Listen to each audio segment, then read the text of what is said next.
Look at this land. It is a world carved by glaciers and honed by the wind.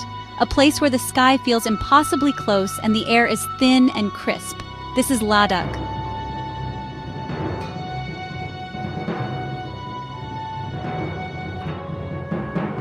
For centuries, it was known as the land of high passes, a place of remote beauty and isolation.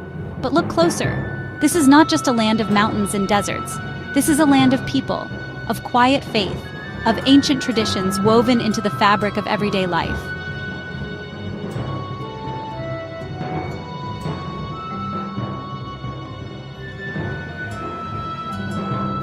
This is a journey to a place that has held on to its soul despite the relentless march of time.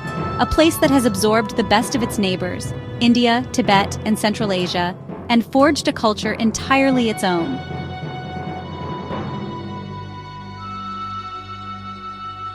Here, every cliff face tells a story of ancient caravans and fierce empires. Every stone stupa is a monument to a profound spiritual devotion, and every high pass crossed is a step back in time. Ladakh is a place of extremes. Extreme beauty, extreme weather, and extreme resilience.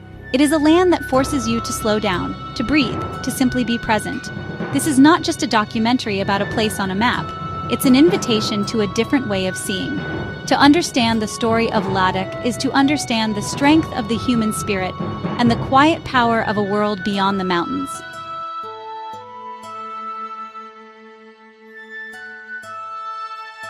As the Namgyal dynasty flourished, Ladakh solidified its place not as a remote backwater, but as a vital crossroads of the Silk Road. Its strategic location on the Great Asian Trade Route made it an indispensable hub for centuries. Caravans from Central Asia, carrying exquisite silks, carpets, and dried fruits, would converge here, meeting caravans from Tibet laden with pashmina wool, musk, and borax. The legendary pashmina wool, harvested from the Changthangi goat, was Ladakh's most prized export. This soft, luxurious fiber, so coveted by European royalty, was traded here before being woven into exquisite shawls in Kashmir. The wealth generated from this trade was immense, funding the construction of magnificent monasteries and palaces and fueling a golden age of art and culture. From their royal seat in Leh Palace, the Namgyal kings skillfully navigated the complex geopolitical landscape. Their kingdom was a buffer state, caught between the powerful Mughal Empire to the south and the expanding Tibetan Empire to the east. For generations they maintained a fragile independence through a delicate balance of diplomacy, tribute payments, and strategic alliances. This delicate equilibrium was shattered in the 17th century. A dispute over the border region of Zanskar ignited a brutal conflict. The Tibetan army, backed by the Central Asian Mongol hordes, launched a full-scale invasion of Ladakh. The Ladakhi king, unable to repel the powerful force, turned to the Mughal Empire for help. The Tibetan-Ladakhi-Mughal War raged for several years, devastating the land and crippling the kingdom. The conflict demonstrated Ladakh's vulnerability as a small kingdom caught between powerful empires. Ultimately, the Mughals drove back the Tibetan forces, but at a significant cost to Ladakhi sovereignty. The ensuing peace treaty, the Treaty of Tingmosgang of 1684, formally recognized Ladakh's independence but placed severe limitations on its autonomy. It restored the traditional trade ties between Leh and Lhasa, but Ladakh effectively became a vassal state, no longer the fully sovereign power it once was. For over a century, Ladakh existed in this semi-independent state, but its fate was sealed in the 19th century. A new power was rising in the south, the Dogra Kingdom of Jammu, under the ambitious Maharaja Gulab Singh. His formidable general, Zorawar Singh, a military genius, launched a series of campaigns to expand the Dogra Empire. In a swift, brutal campaign starting in 1834, Zorawar Singh's army conquered Ladakh. The last Namgyal king, Tsepel Namgyal, was deposed, and the centuries-old dynasty came to an end. Zorawar Singh went on to conquer Baltistan and even parts of western Tibet, though he was ultimately killed in battle. With the Dogra conquest, Ladakh was formally integrated into the larger state of Jammu and Kashmir. The region's isolation was broken, and it was now connected to the political landscape of the Indian subcontinent in an irreversible way. The era of the independent kingdom had ended, but the story of Ladakh's resilience and enduring spirit was only just beginning. Look at this land. It is not just a place, but a geological masterpiece forged over millions of years. This is the roof of the world where two colossal continents collided with unimaginable force. Millions of years ago, a vast sea covered this region. The Tethys Sea separated the supercontinents of Gondwana and Laurasia, but the Indian tectonic plate, a continent unto itself, began its slow, inexorable journey northward. It crashed into the Eurasian plate, and the resulting collision crumpled the Earth's crust, thrusting it upwards to form the Himalayas and the Karakoram. These peaks, still rising today, are a living testament to that epic collision. The land itself is a paradox. It lies in a rain shadow, trapped between the towering Himalayas and Karakoram. As a result, Ladakh is a cold desert, a place where survival is a triumph of will and ingenuity. Long before the dawn of recorded history, this rugged terrain was home to nomadic tribes. The earliest inhabitants of Ladakh were likely from the same Central Asian stock as the Dards, a people of Indo-Aryan origin. These early people left their mark not in monuments or temples but in the rock faces themselves. These petroglyphs scattered across the region are a window into their lives. For centuries, Ladakh existed in relative isolation, a land accessible only through treacherous mountain passes. But this isolation would not last forever. The pivotal moment in Ladakh's history occurred in the 9th century. The mighty Tibetan Empire collapsed from within. In the ensuing chaos, a prince named Kid Nima, a descendant of the Tibetan king Langdarma, was forced into exile. He journeyed west, beyond the Great Mountain Wall, and found a new home in the valley of the Indus. He established a kingdom known as Mariul, or the Red Land, laying the foundation for what would become Ladakh. Naimagon's dynasty, later known as the Namgyal dynasty, would rule Ladakh for over 800 years.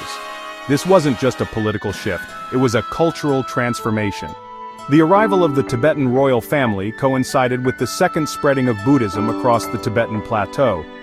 After a period of suppression in Tibet itself, Buddhism found a new sanctuary here in the Indus Valley. Monks and scholars, fleeing persecution in Tibet, were welcomed by the Namgyal kings. The Gampas, or monasteries, became the very heart and soul of Ladakhi society. The murals of Alchi in particular are a masterpiece of syncretic art. Unlike the purely Tibetan style, these paintings show a powerful Kashmiri and Indian influence. It's a visual representation of Ladakh's unique position as a cultural bridge. As the Namgyal dynasty solidified its rule and Buddhism became the dominant faith, Ladakh's strategic location became a blessing. It became a vital crossroads of the Silk Road. The Namgyal kings ruling from their magnificent lay palace were not just spiritual leaders but shrewd businessmen. They understood that their power lay in controlling these lucrative trade routes. Ladakh had found its soul. Rooted in the ancient rock, infused with the spirit of the Tibetan highlands and enriched by the great trade routes of the world, it was no longer just a cold desert. It was a kingdom of faith and fortitude, a sanctuary on the roof of the world. But this period of peace would not last. The winds of a new age, a more turbulent one, were on the horizon. The year is 1834. The centuries-old story of the independent Ladakhi kingdom is nearing its end. A new, formidable power is on the rise in the south, the Dogra kingdom of Jammu. Under the ambitious Maharaja Gulab Singh, the kingdom's military forces, led by the brilliant and ruthless General Zorawar Singh, had already conquered the hilly kingdoms of Kishtwar, and Ladakh was next. Zorawar Singh's campaign was a masterclass in military strategy. He led his army through some of the world's most difficult terrain, conquering a land that many considered impenetrable. The Ladakhi army, though brave, was no match for the technologically superior and more disciplined Dogra forces. The Namgyal king, Sepal Namgyal, was deposed, and the ancient lineage of Tibetan rulers in Ladakh came to an end. With the conquest, Ladakh was formally annexed into the Dogra kingdom, which later became the princely state of Jammu and Kashmir. The region, once an independent crossroads of empires, was now a small remote province of a larger Indian state. The closure of the traditional trade routes brought an end to its economic golden age. When India gained independence in 1947, the princely state of Jammu and Kashmir acceded to the Indian Union. Ladakh, as a part of that state, became an integral part of India. However, its geographical location placed it at the forefront of the new nation's geopolitical challenges. Ladakh, once a peaceful trade hub, transformed into a critical military frontier. The region's isolation, once its defining characteristic, was now a major strategic concern. The Sino-Indian War of 1962 and the continuous border disputes with Pakistan highlighted Ladakh's immense strategic importance. To protect its borders, India began to build roads, bridges, and military outposts, slowly integrating this remote land into the modern world. For decades, Ladakh remained a hidden gem, known only to a few mountaineers and adventurers. The lack of infrastructure and its status as a restricted zone meant that its unique culture remained largely untouched by the outside world. However, with the opening of the region to tourism in the 1970s, the world began to discover its breathtaking landscapes and the warmth of its people.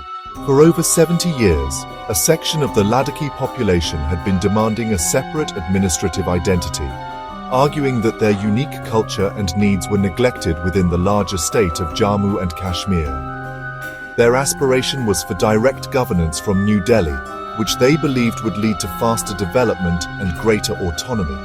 This long-standing demand was finally met on October 31, 2019, when the Indian government passed the Jammu and Kashmir Reorganisation Act. Ladakh was officially declared a separate union territory, detaching it from Jammu and Kashmir. This historic move promised to give the region more control over its own affairs and to usher in a new era of progress. Today, Ladakh stands at a crossroads. It is a land in transition, balancing the promise of modernization with the challenge of preserving its ancient heritage.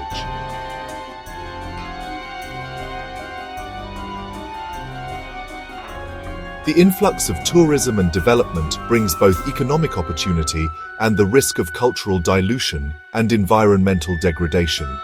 The future of this remarkable land will depend on its people's ability to navigate this complex path, honoring their past while building a sustainable future.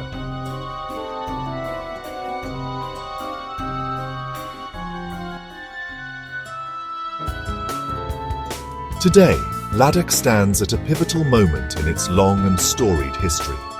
With its new status as a union territory since October 31, 2019, the region is on the cusp of an accelerated and transformative era. This change, a culmination of decades of a peaceful political movement, has given the people a new sense of hope and a more direct say in their own future. This newfound autonomy promises to unlock Ladakh's vast potential. The focus is now on developing sustainable infrastructure, improving healthcare, and expanding educational opportunities. The emphasis is on projects that respect the fragile ecology of the region, from the adoption of solar energy to the promotion of organic farming. The goal is to build a modern Ladakh that is self-sufficient and resilient, while staying true to its ancient roots.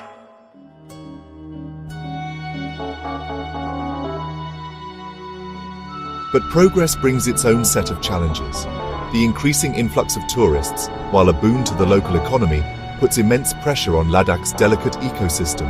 The demand for water, waste management, and infrastructure strains a land that is naturally scarce in resources. The very beauty that draws visitors here is at risk of being spoiled by unchecked development. The biggest challenge for Ladakh is to find a balance between economic prosperity and environmental preservation. The future depends on sustainable tourism models, strict environmental regulations, and above all, the education of both locals and visitors on the importance of respecting this unique landscape. As the modern world arrives, there is also the challenge of preserving Ladakh's rich cultural heritage. The youth, connected to the world through the internet, are embracing new ideas and technologies. The question is how to nurture this new generation while instilling in them a deep appreciation for their traditions, language, and spiritual values.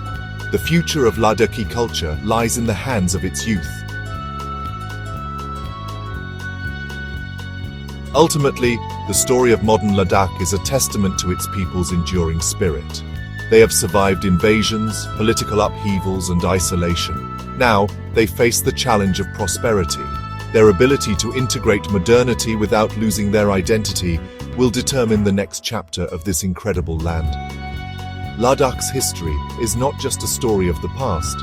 It is a living, breathing testament to the strength of its people and the quiet power of a world beyond the mountains. It is a land of hope, perched on the roof of the world, ready for what lies ahead.